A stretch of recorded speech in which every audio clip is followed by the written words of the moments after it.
CARES Act fraud, COVID loans, PPP, SBA, EIDL. We have all heard these various names and acronyms, but what they all mean is disaster relief loans that the federal government made available earlier in COVID to help small businesses and avoid as many layoffs as possible due to work stoppages. The PPP loans stood for Payroll Protection Program, meaning it was primarily intended to help small businesses cover their payroll for employees. Today, more than a year after the last loans were dispersed, thousands of recipients have been charged and many convicted of fraud, money laundering, and other charges. I have and continue to represent many of them. Some of the stories are salacious, others were relatively honest mistakes or misunderstandings. Some people received millions of dollars, others less than 10,000. I'm going to review the most common ways people have and are continuing to get in trouble. I'm also going to tell you what last week's extension of the statute of limitations to 10 years means, and finally I'll explain what you should never do when approached by law enforcement. My number one type of call for these cases is from people who received less than $100,000 in support. Of the over 5 million businesses that received a loan, nearly 1/3 of them received less than $50,000, and if you include those receiving between $50,000 and $100,000 in relief, the number of recipients accounts for nearly half of all the loans given. So what will happen to these people, and when will it happen, is on everyone's mind right now. Scores of calls coming into my office since the change in the law suggest the headlines really scared them, and for good reason. Let's talk briefly about the most common ways people got themselves or others in trouble for PPP and EIDL fraud. Number one, inaccurate financial information and supporting documentation. When you applied or someone else applied for you and fudged the numbers for your business's sales or other data from the previous quarter or year in order to either qualify for a loan or qualify for a larger loan than you were otherwise entitled to. Unformed or improperly formed businesses is number two. Either your business didn't exist at the time or didn't exist before or not okay per the guidelines. Money was received into an account other than the business account. This is number three. Either way, this raises a flag and is illegal if the money went into a personal account or a different business account. Number four, claiming employees that are not on payroll, independent contractors, 1099s, if they didn't either, or in many cases, they didn't exist at all. Many businesses got caught in a tough spot here with their independent contractors, but the rules did not allow them to be counted as regular employees after the fact. Other businesses estimated how many employees they thought they would need, and still others completely made them up. Number five, improper utilization of funds.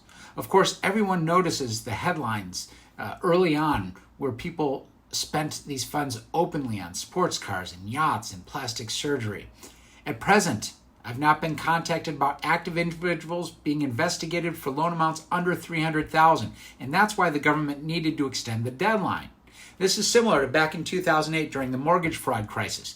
If your fraud wasn't at least $10 million at that time, the feds didn't have the manpower to pursue it. But after a few years, a lot of the smaller fish were still prosecuted. And that's what I expect is going to happen here.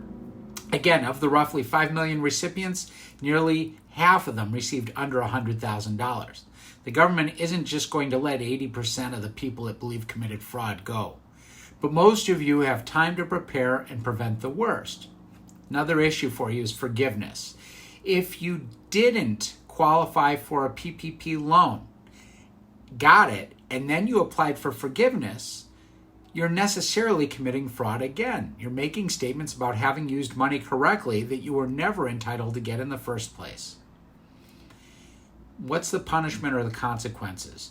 Thus far, with large loan amounts, we're seeing all over the board, but a lot of federal prison. Several years in many cases is common, and judges are speaking out angrily at sentencing. They're not accepting the kinds of mitigation that often help soften the outcome in even fraud cases. So what can you do to help yourself? Number one, do not talk to the authorities. If someone visits you, calls you, writes you, your only response should be, I need to have my lawyer call you. Now, another one, save money. Open a new account. Try to put at least as much money as you borrowed into it and leave it alone. It's going to be helpful. Also, you will need to save money for a good defense attorney. That's going to help keep you out of prison. Now, considering reporting yourself may be a good idea under the right circumstances, but only with the aid and guidance of an experienced PPP fraud attorney.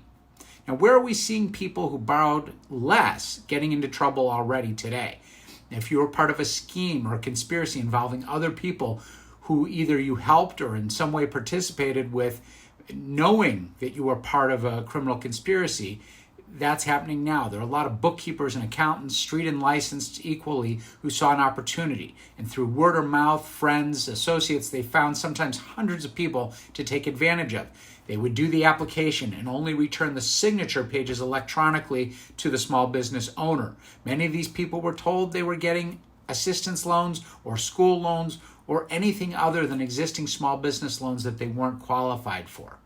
Some of them were charged by these people for as much as half of the money they received, but more often we are seeing between 20 and 30% fees. That's always a red flag.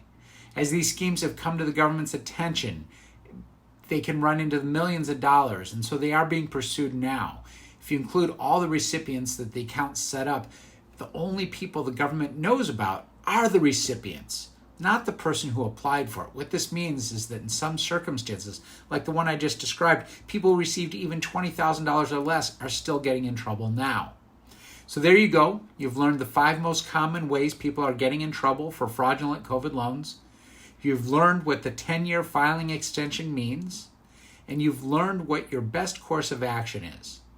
If I failed to address your specific questions or concerns, I'm happy to be of assistance. Please feel free to reach out anytime by email or phone.